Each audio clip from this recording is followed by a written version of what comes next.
करत रमा एकादशी सुख संपत्ति मिलाए, हरि कृपा से हरि धाम जीव गति पाए। जय श्री कृष्णा। आप सभी को रमा एकादशी व्रत की ढेर सारी शुभकामनाएं। रमा एकादशी का व्रत और कथा श्रद्धालुओं के लिए विशेष महत्वपूर्ण है।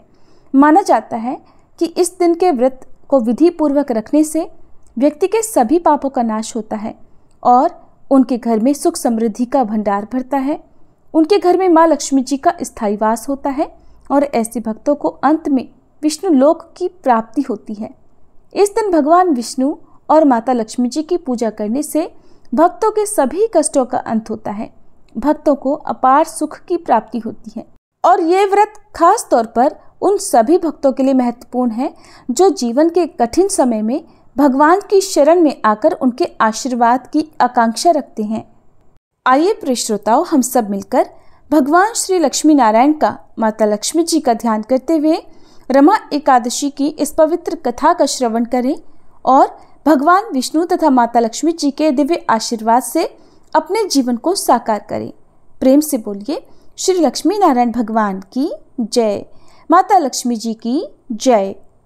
रमा एकादशी को रंभा एकादशी के नाम से भी जाना जाता है और रंभा भी माँ लक्ष्मी जी का ही एक और नाम है।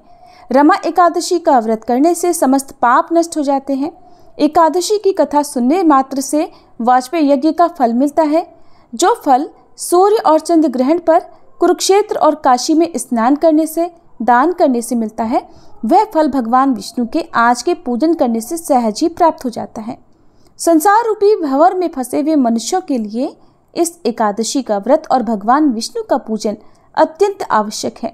स्वयं भगवान ने यही कहा है कि रमा एकादशी व्रत से जीव को योनि को प्राप्त नहीं होता। एकादशी के दिन भक्ति पूर्वक तुलसी दल भगवान विष्णु को अर्पण करने से इस संसार के समस्त पापों से मुक्ति मिलती है। विष्णु भगवान रत्न, मोती, मणि और आभूषण आदि से इतने प्रसन्न नहीं होते जितने तुलसी दल से प्रसन्न हो जाते हैं। और रमा एकादशी का व्रत करने से ब्रह्म हत्या आदि पाप भी नष्ट हो जाते हैं। एक बार धर्मराज युधिष्ठिर ने भगवान श्री कृष्ण से कहा, हे भगवान, कार्तिक कृष्ण एकादशी का क्या नाम है? इसकी विधि क्या है? इसके करने से क्या फल मिलता है? सो आप कृपा पूर्वक बताइए। तब भगवान श्री कृष्ण कहने लगे कि हे धर्मराज, कार्तिक कृष्ण पक्ष की एकादशी का नाम रमा है। ये बड़े बड़े पापों का नाश करने वाली है। इसका महात्म्य मैं तुमसे कहता हूँ, ध्यान पूर्वक सुनो। हे राजन, प्राचीन काल में मुचुकुंद नाम का एक राजा था। उसकी देवराज इंद्र के साथ मित्रता थी। साथ यम, कुबेर, वरुण और विभीषण भी उसके मित्र थे।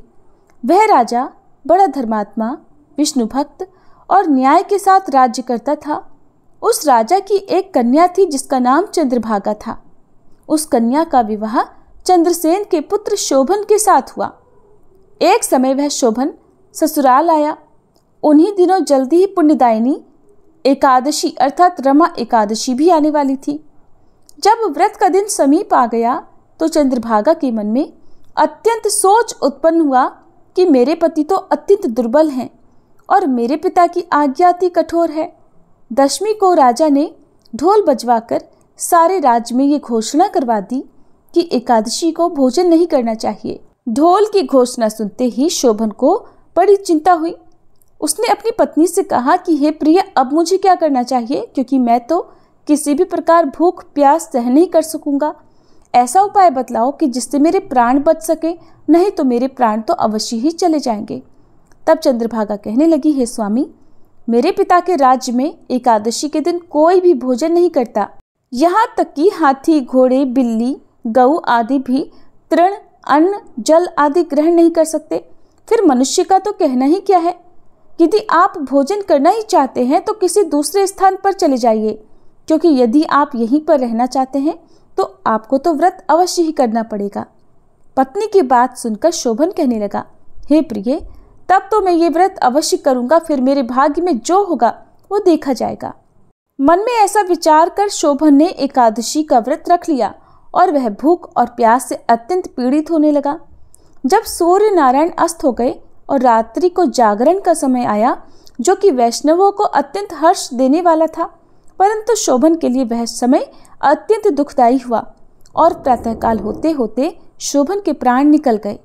तब राजा ने सुगंधित काष्ठ से उसका दाह संस्कार करवाया, परंतु चंद्रभागा ने अपने पिता की आज्ञा से अपने शरीर को दग्ध नहीं किया, अर्थात वह अपने पति के शव के साथ सती नहीं हुई और शोभन की अंत्येष्टि क्रिया के बाद अब वह अपने पिता के घर में ही रहने लगी।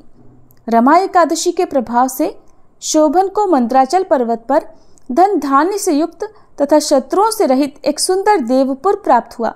वह अत्यंत सुंदर रत्न और वैदूर्य मणि जटित स्वर्ण के खंभों पर निर्मित अनेक प्रकार की स्फटिक मणियों से सुशोभित भवन में बहुमूल्य वस्त्राभूषणों और छत्र चवर आदि से विभूषित गंधर्व और अप्सराओं से युक्त सिंहासन पर आरूढ़ ऐसा लगता था मानो दूसरा इंद्र ही विराजमान हो। फिर एक समय मुचुकुंद नगर में रहने वाला एक सोम शर्मा नामक ब्राह्मण तीर्थ यात्रा करता हुआ घूमता घामता उधर ही पहुंच गया।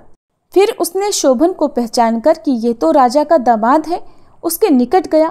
शोभन भी उसे पहचान कर अपने आसन से उठकर उसके पास आया और प्रणाम आदि करके कुशल प्रश्न किया। तब ब्राह्मण ने कहा कि राजा मुचुकुंद और आपकी पत्नी कुशल से हैं। नगर में भी सब प्रकार से कुशल हैं, परंतु हे राजन, ये सब देखकर हमें तो अत्यंत आश्चर्य हो रहा है। आप अपना वृतांत कहिए कि ऐसा सुंदर नगर जो न कभी देखा न सुना आपको कैसे प्राप्त हो गया। तब शोभन बोला कि कार्तिक कृष्ण पक्ष की रमा एकादशी का व्रत करने से मुझे यह नगर प्राप्त हुआ, परंतु ये अस्थिर है, ये स्थिर हो जाए ऐसा कोई उपाय कीजिए। तब ब्राह्मण ने कहा, हे राजन, ये स्थिर क्यों नहीं है और कैसे स्थिर हो सकता है, आप ही बताइए, फिर मैं अवश्य ही वह उपाय करूँगा। मेरी इस बात को आप झूठ मत समझिएगा। तब शोभन ने कहा कि मैंने इस व्रत को श्रद्धा रहित होकर किया है, अतः ये सब कुछ अस्थिर है। यदि आप मुचुकुंद की कन्या चंद्रभागा को ये सब वृतांत कहे तो ही ये स्थिर हो सकता है। ऐसा सुनकर उस श्रेष्ठ ब्राह्मण ने अपने नगर लौटकर चंद्रभागा से सब वृतांत कह सुनाया।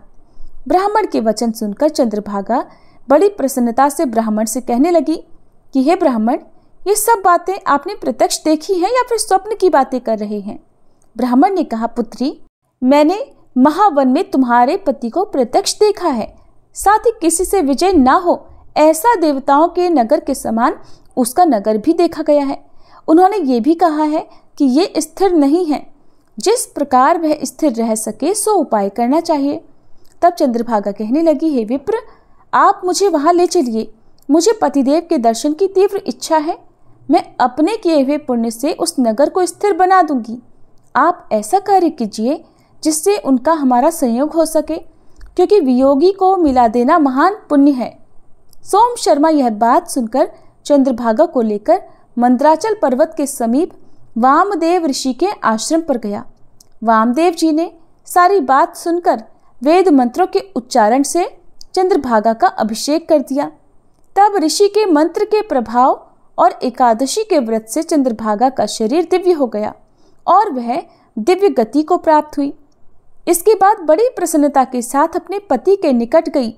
अपनी प्रिय पत्नी को आते देखकर शोभन अति प्रसन्न हुआ और उसे बुलाकर अपनी बाईं तरफ बिठा लिया। तब चंद्रभागा कहने लगी, हे प्राणनाथ, आप मेरे पुण्य को ग्रहण कीजिए। अपने पिता के घर पर जब मैं 8 वर्ष की थी तब से विधि पूर्वक एकादशी के व्रत को श्रद्धा पूर्वक करती आ रही हूँ। इस पुण्य के प्रताप से आपका ये नगर स्थिर हो जाएगा तथा समस्त कर्मों से युक्त होकर प्रलय के अंत तक रहेगा। इस प्रकार चंद्रभागा दिव्य आभूषणों और वस्त्रों से सुसज्जित होकर अपने पति के साथ प्रेम और आनंद पूर्वक रहने लगी। भगवान श्री कृष्ण कहते हैं, हे राजन, ये मैंने रमा एकादशी का महात्म्य कहा है। जो मनुष्य इस व्रत को करते हैं उनके ब्रह्म हत्या आदि समस्त पाप नष्ट हो जाते हैं।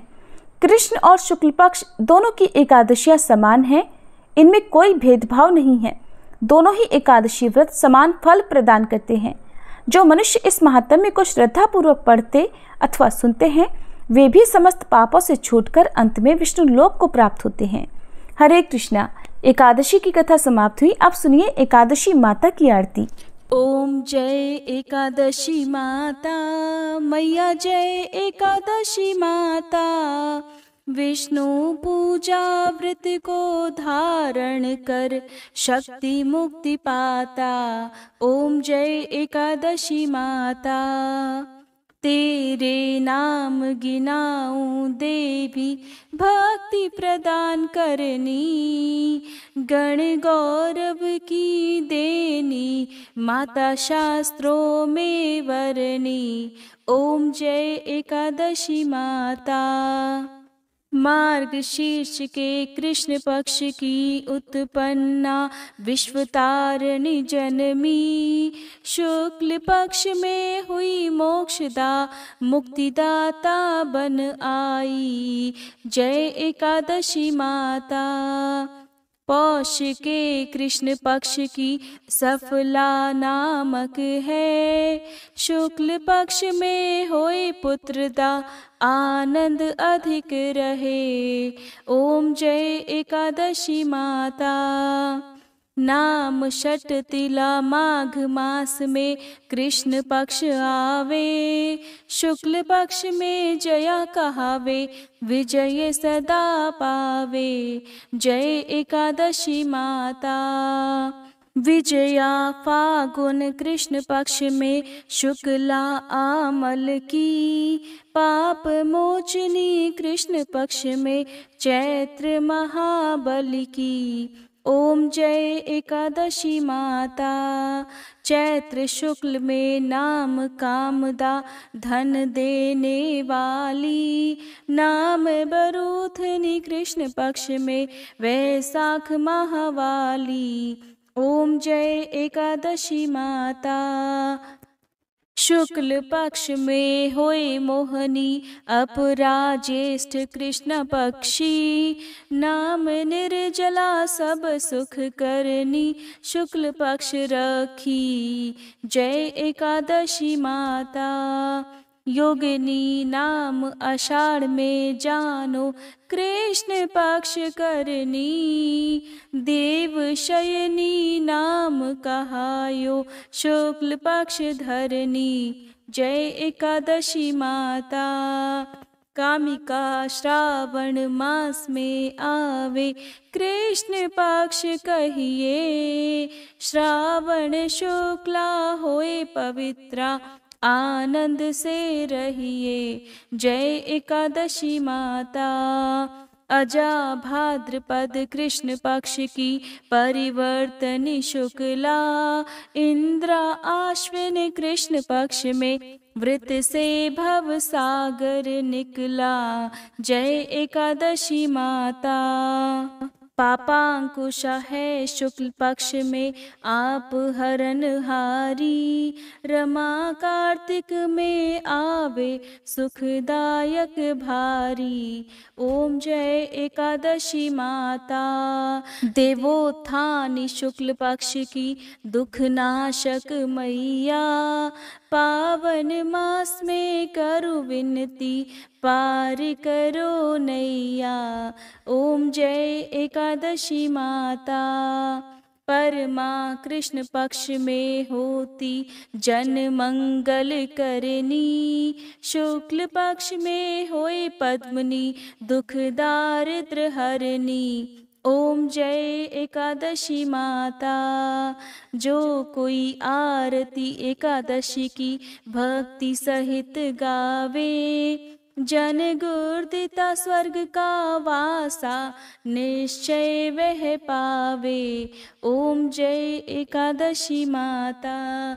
मैया जय एकादशी माता। ओम जय एकादशी माता।